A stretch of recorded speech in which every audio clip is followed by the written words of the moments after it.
और अपन भी कहते हैं आत्मा राम है।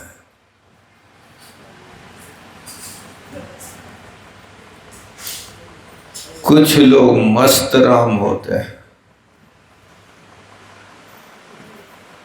कुछ लोग आत्मा राम होते हैं। आप कौन से राम हैं? आत्मा राम है कि मस्त राम है?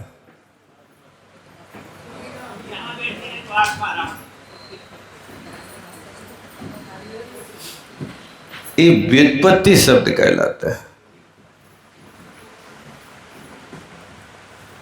जितने शब्द आप यूज करते हैं अपने जीवन में, उनकी यदि व्युत्पत्ति अर्थ आपको समझ में आ जाए और वो करने लगो, तो शब्दों के बोलने में भी आपको रसा स्वाद आने लगे। लेकिन शब्द सुने हैं और रूढ़ी से वही शब्द चल रहे हैं, जीवन में सुनते जाते हैं, लेकिन उसमें कोई प्रभाव नहीं पड़ता। तो ये स्थावर इनको कहते हैं जो स्थानशीला। पेड़ को आप कुल्हाड़ी से काटोगे तो भागने की कोशिश नहीं करेगा। क्यों? स्थानशीला, भाग नहीं सकता, मर तो सकता है, ये स्थावर। लेकिन त्रस जो होते हैं, त्रस का अर्थ होता तृष्यन्ति गमनशीला ये जीवा ते तृषा। जो जीव चलते हैं, गमनशील होते हैं, उनका नाम तृष है। दो इंद्रिय जीवों से लेकर के आगे के जितने भी पर्याय होती हैं, उनको तृष कहा जाता है। ये व्युत्पत्ति अर्थ है। तो स्थावरों से निकल करके त्रस पर्याय पाना कितना दुर्लभ है। इसके लिए लिखा है इनने, दुर्लभ लही जो चिंतामणि, त्यों पर्याय लही त्रस्तणी। ये त्रस पर्याय को प्राप्त करने के पहले आपको उसकी दुर्लभता बताई जा रही है कि ये त्रस पर्याय कितनी दुर्लभता से मिलती है, और जिनको त्रस पर्याय मिल गई भी कितनी सुलभता से गमा रहे हैं, इसका कथन नहीं किया जा सकता।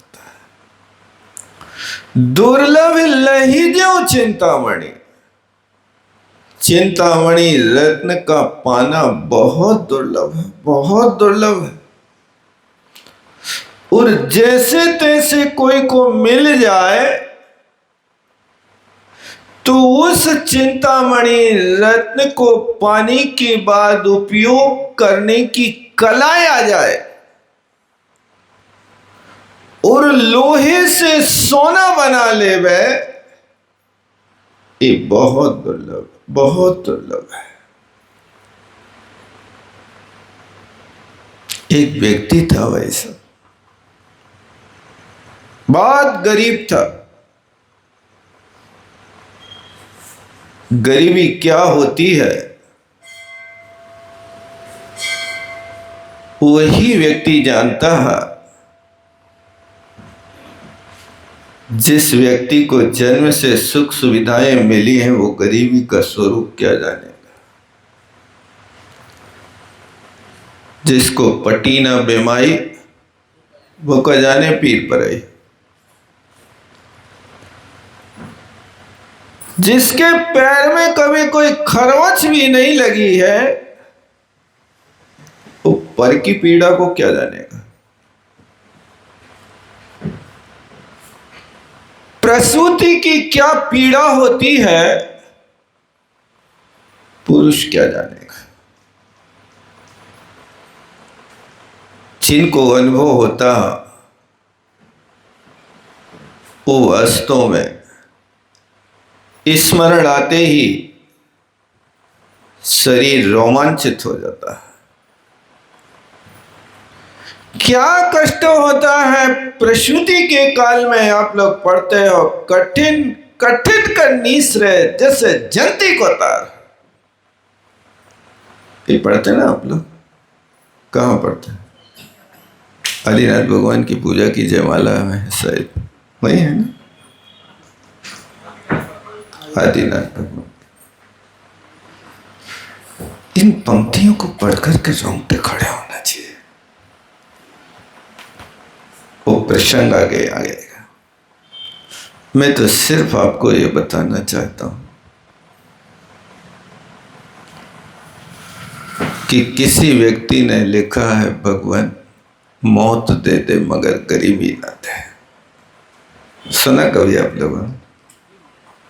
सुना? ऐसी होती है गरीबी।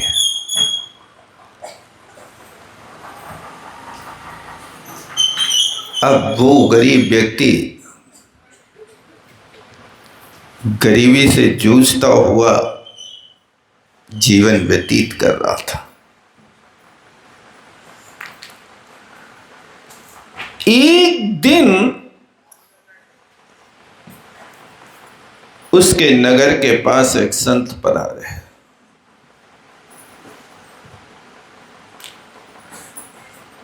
संत पहुंचे हुए थे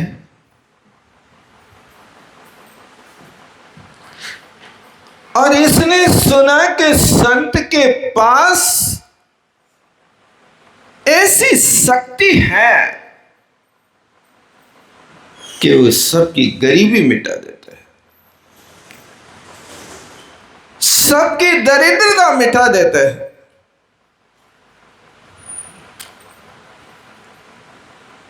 इस व्यक्ति को सुनते ही ऐसा लगा जैसे मुझे आज ही कोई चिंतामणि रत्न मिल गया। सारे काम छोड़ करके वो संत के निकट जाता है।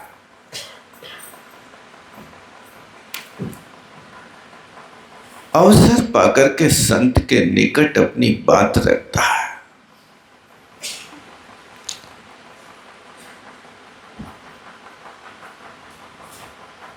और आंसू बहाता हुआ कहता, भगवान मैं बहुत गरीब हूं, बहुत गरीब हूं। आज तक मेरा जीवन 50 बरस का निकल गया, लेकिन मैंने अपने जीवन में कभी रोटी में घी नहीं देखा। मैंने कभी गेहूं की रोटी को चखा नहीं, सिर्फ कोदों की रोटी मेरे नसीब में है। मैं कोदों की रोटी खा करके उसी कोदों की रोटी का लपटा बना करके एक ही अनाज खा करके मैं अपना जीवन गुजार रहा हूं। किसके दर पर जाऊं? मैंने सुना है कि अपने नगर में संत पधारे हैं, तो शायद मुझे लगा भगवान ने हमारे लिए ही संत को भेजा होगा, इसलिए आप मेरी दरिद्रता मिटा दो।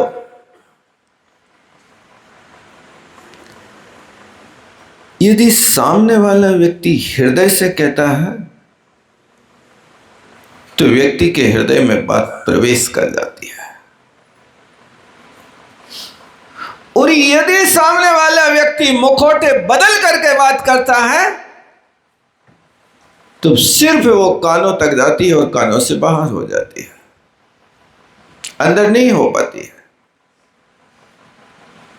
ये आप अनुभव करना। यदि सच्चे हृदय से, करुणा पूरे हृदय से कोई बात करता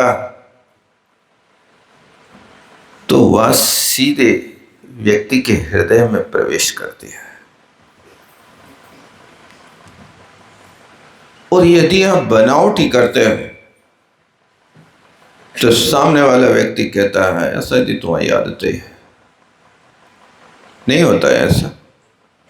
छोटे छोटे बच्चे भी जानते हैं आपकी इस भाषा को। जब कभी आप अपने बेटे से गंभीरता से बात करते हो, हृदय से बात करते हो, तो बेटा आपकी एक बार में बात मान जाता है। और जब कभी आप धमकाते रहते हो कि आप नहीं जाओगे तो तुम्हारे साथ ये हो जाएगा, तुमसे हम बात नहीं करेंगे, तो वो कहता तुम बात नहीं करोगे, तुम तो सवाल करोगे, हम जानते हैं। क्यों नहीं करोगे? आपको उस बेटे को जगाने के लिए, उठाने के लिए वो जग जाता है। लेकिन जहां बनावटी बात होती है वो पड़ा पड़ा सुनता रहता है। हाँ, उठ तो रहे हैं आप, तो रोज ही रोज पिंच करते रहते हो। काम क्या है? 100 बातें बताएगा, पड़ा रहेगा। लेकिन जब आप हृदय से कहेंगे बेटा आज अपन को अभिषेक करने चल रहा है, प्रवचन सुनने चल रहा है, तो उस बच्चे के बात में हृदय बैठती है और वो उठकर बैठ जाता है। ये प्राय करके होता है। और उस व्यक्ति ने जैसे ही संत से बात कही,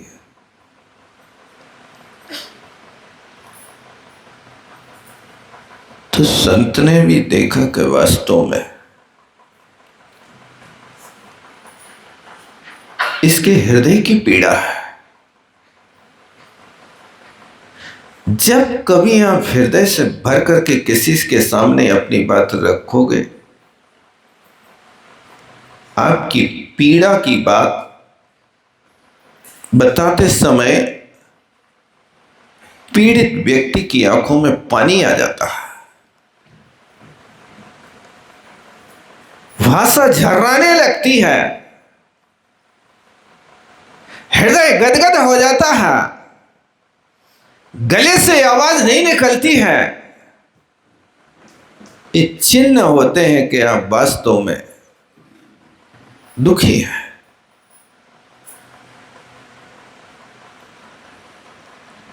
और फिर आपकी बात सुन ली जाती है। और जब कभी आप ठिठोली भर के कहते हो सुनो तो, हो सुन रहे हैं, सुना दो का कह रहे हो, ऐसे होता है ना। बस हुआ है कि संत भी बहुत पहुंचे हुए थे,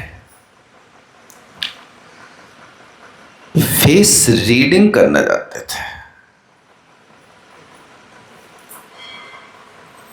उन्होंने पकड़ लिया कि वास्तव में इस व्यक्ति की दरिद्रता को दूर करना है। और संत ने उसकी पुकार को सुनकर के, उनके पास एक चिंतामणि रत्न था,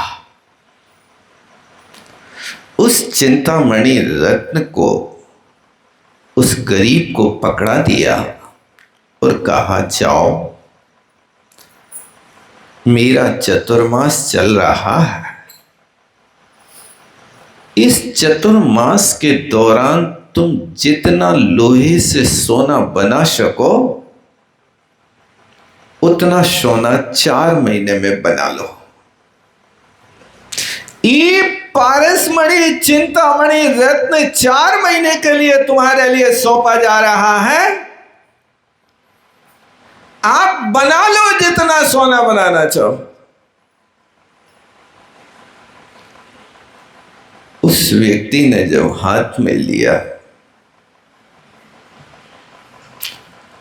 तो हाथ में आते ही अभी तो दुख के आंसू आ रहे थे, अब फिर आंसू गिरने लगे।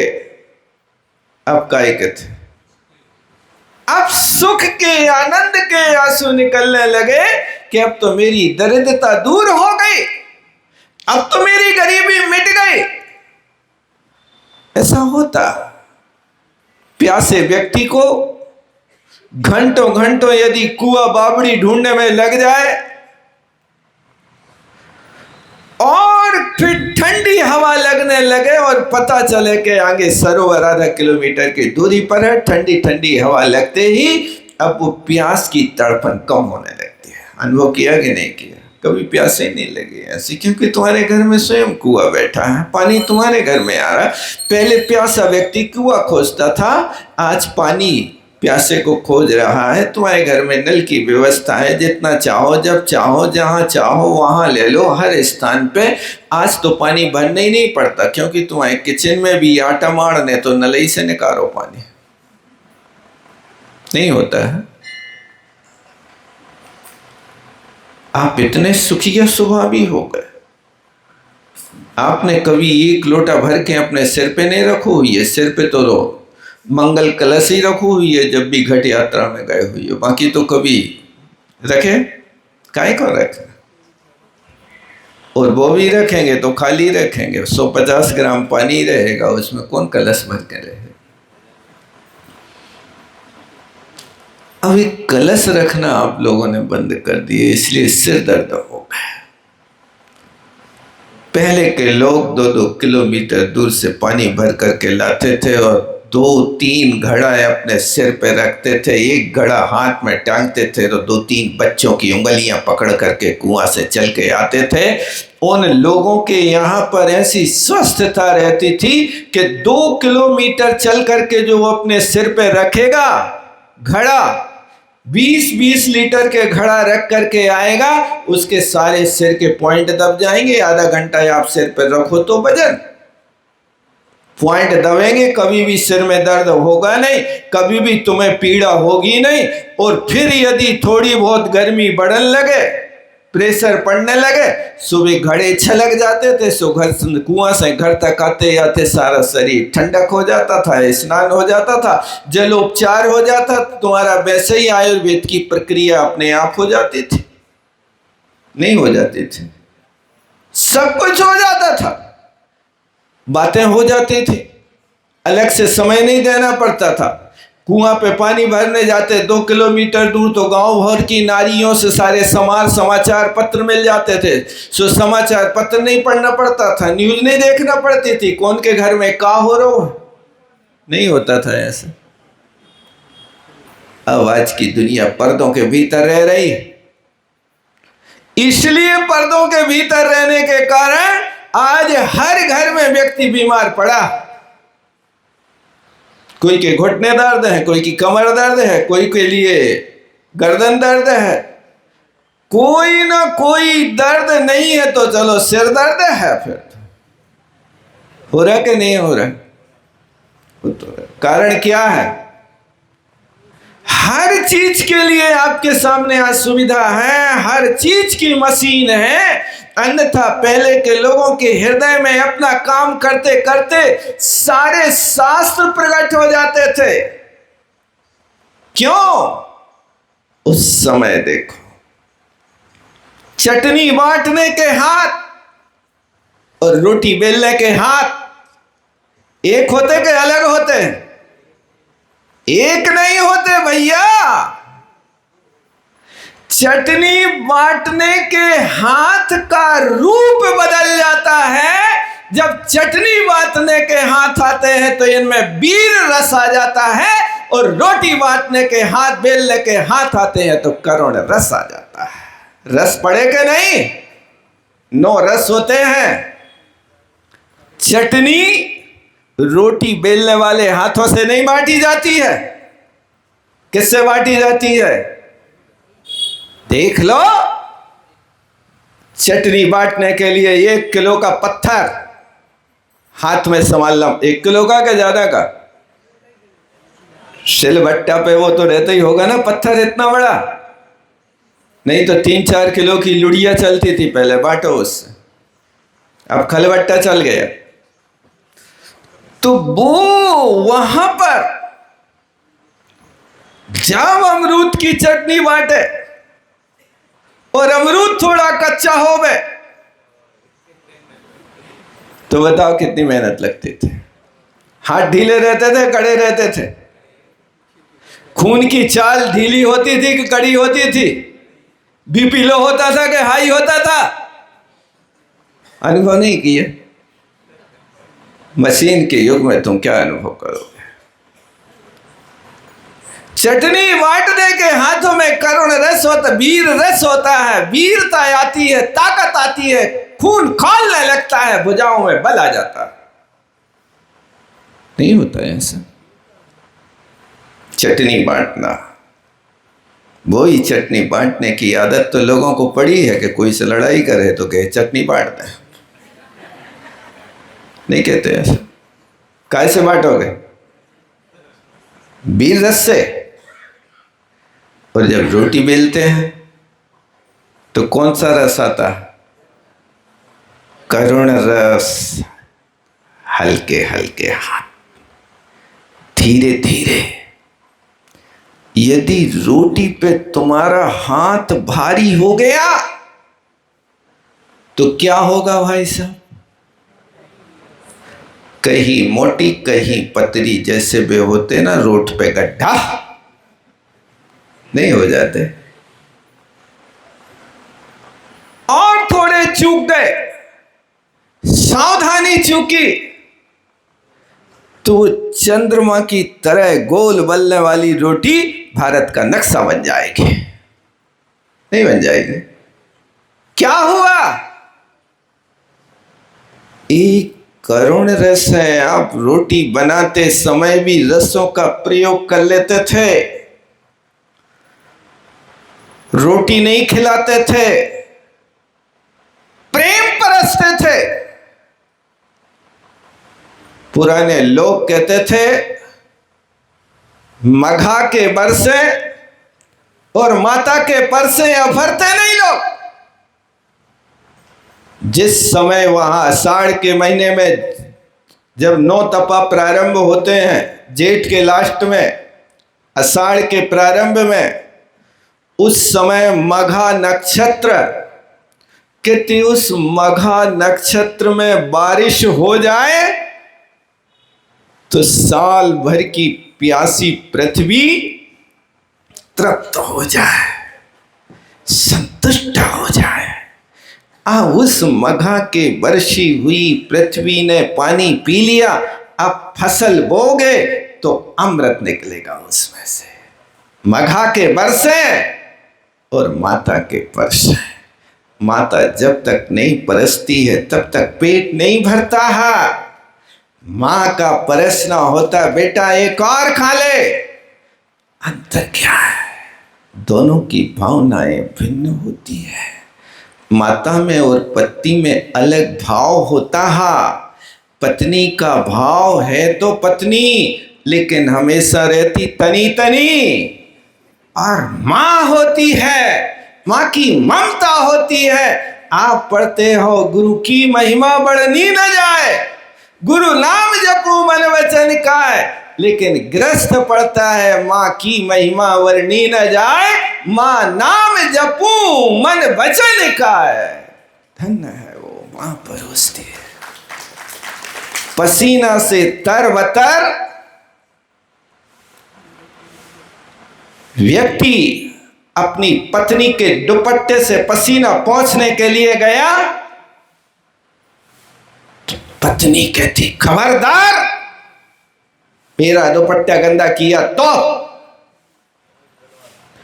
और वही व्यक्ति पसीना से तरबतर अपनी मां के दुपट्टा से पोंछने गया तो मां कहती बेटा ठहर, दुपट्टा गंदा है, मैं साफ कपड़ा लाती हूं। ये मां का भाव होता है। इसलिए मां के परसे मां परसती है तो व्यक्ति का हृदय भर जाता है। इसलिए ये चीजें जो घर में थी तुम्हारे घर में, आज सब कुछ बाहर हो गई। आरोग्य लाभ जिनसे होता था वो समाप्त हो गया। आप इससे शिक्षा ले सकते थे कि वो वहाँ पर आप परिश्रम कर रहे हैं और 10 मिनट तक हाथों में पत्थर को पकड़ करके रखते थे यहाँ पर पत्थर को पकड़ करके रखना, तुम्हारे शरीर में पृथ्वी तत्व की पूर्ति हो जाती थी भाई साहब। शरीर में भी 5 तत्व हैं, पृथ्वी तत्व, जल तत्व, अग्नि तत्व, वायु तत्व। अब आज तुमने पत्थर पकड़ना छोड़ दिया, पैसा पकड़ना सीख लिया। अब आजकल कहते हैं भैया पैसा भी संभाल कर रखियो, नहीं तो संक्रमण न हो जाए।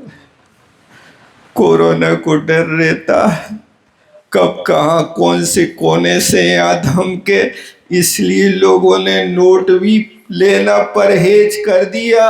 अब तो बस ट्रांसफर कर दो, ऐसे ही होने लगा था। ये होता है। ओ पृथ्वी को वहां पर अपने हाथ में पकड़ के रखता था और उस फल में जितने भी रस थे, बांटते समय उनके जब छींटे निकलते थे तो सारी की सारी गंध से शरीर आरोग्य को प्राप्त हो जाता था। ये पृथ्वी तत्व पानी भर के लाते थे, छलकता था, सारा शरीर गीला हो जाता था, सारे जल तत्व की पूर्ति हो जाती थी। और अग्नि के पास बैठ करके रोटी सेकते थे, तवा के माध्यम से, कैले और झरिए के माध्यम से, और बार बार अपना हाथ तवा पे डालते थे तो अग्नि तत्व की पूर्ति हो जाती थी, नहीं हो जाती थी। अब फिर इसके बाद दूसरे काम करते थे, इससे वायु तत्व की पूर्णता हो जाती थी, क्योंकि श्वासें गहरी गहरी ले लेते थे, वायु तत्व की पूर्णता हो जाती थी। इस सारे तत्वों की कमी आज तुम्हारे सामने दिखाई देने लगी। कोई को वायु बढ़ रही है तो कोई को वायु घट रही है। कारण क्या? बस यही तो कारण है कि आपने सुविधाओं के पीछे अपना जीवन खपा दिया और अपना जो परिश्रम से काम होता था उसके लिए आपने अलग कर दिया। अब आपका जीवन रोटी से कम दवाई से ज्यादा चलता है, इसलिए अब दवाई से भी सावधान रहना, आयुर्वेद को स्वीकार करना। आयुर्वेद ही सच्ची दवाई है, अन्यथा बीना में एक व्यक्ति कहता था महाराज का बताएं क्या हुआ? बोले दादा को मेडिकल ले गए, सो दवाई भीतर दम बाहर, दवाई भीतर दम बाहर। क्या करो, यही जमाना आ गया है। कोई जमाना था कि वास्तव में लोग अपने आप में स्वस्थ प्रसन्न रहा करते थे। यहाँ पर मैं आपको ये बताना चाहता हूँ कि वो गरीब था और उस गरीब के हाथ में जैसे ही चिंतामणि रत्न आया, आनंद से उछल पड़ा। और हुआ है कि वो उस चिंतामणि रत्न को लेकर के संत के पास कृतज्ञता ज्ञापित करता हुआ घर पर गया और घर पर जाकर के आज तो सुख की नींद सोया। अभी तक जीवन में ऐसी नींद नहीं ली थी। क्यों? क्योंकि ये कारण था कि भूखा व्यक्ति है, वो लेटता तो है लेकिन सोचता है कल कैसे पेट भरेगा, कल क्या होगा, इसकी चिंता में नींद खत्म हो जाती थी। आज सुख की नींद सोया और जब उठा बाजार गया, और बाजार जाकर के बड़ी तानाशाही से लोहे की दुकान पे खड़े होकर के पूछता है क्या भाव लोहा है? जब जेब भरा होता है तब तो फिर लोगों के अंदर तानाशाही दिखने ही लगती है, क्योंकि जब पेट होता है भरा तो सब कुछ दिखता है हरा भरा। जब पेट भरा है तो सारी दुनिया हरी भरी दिखती है। अब तो मुट्ठी में हमारे पास चिंतामणि रत्न है, आप देखो चौमासे में उद्योगपति बनने वाला हूं मैं। ओवर कॉन्फिडेंस हुआ। ये बाजार गया, लोहे का भाव पूछा, अब लोहे का भाव सुनकर कहता है लोहा तो महंगा हो गया, क्या अभी नहीं, जब सस्ता होगा तब खरीदेंगे। सोना बनाना है,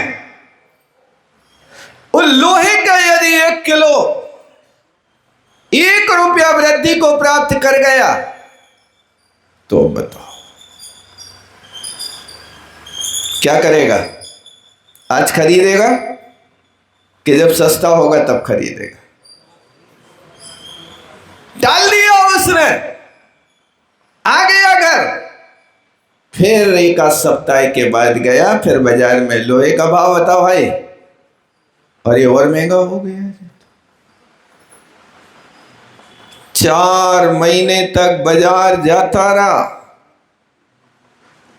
लोहे का भाव पूछता रहा, और लोहा महंगा होता रहा। 4 महीने हो गए पूरे,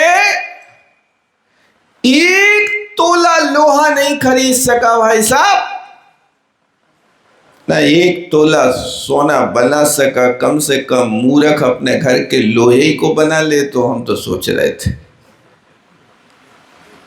तो भी सोने वाला हो जाता। लेकिन दाख पके जब काक के होए कंठ में रोग। जब दाख पकती है तो कौआ के कंठ में रोग हो जाता है, बुद्धि काम नहीं करती है। और हुआ है कि 4 महीने हो गए, जैसे 4 महीने हुए और संत आए और अपना चिंतामणि रत्न लेकर के जाने लगे। आप पांव पकड़ करके कहता भगवान 1 दिन की मोहलत दे दो। संत कहते अब पछताए होत क्या, चिड़िया चुग गई खेत। 4 महीने से तुम्हारे पास रखा है, जब 4 महीने में तुम सोना नहीं बना पाए तो अब 1 दिन में क्या लोहा सस्ता होने वाला है बेटा। खूब गिड़गिड़ाया, मेरी गलती माफ करो। अब माफ नहीं होगी।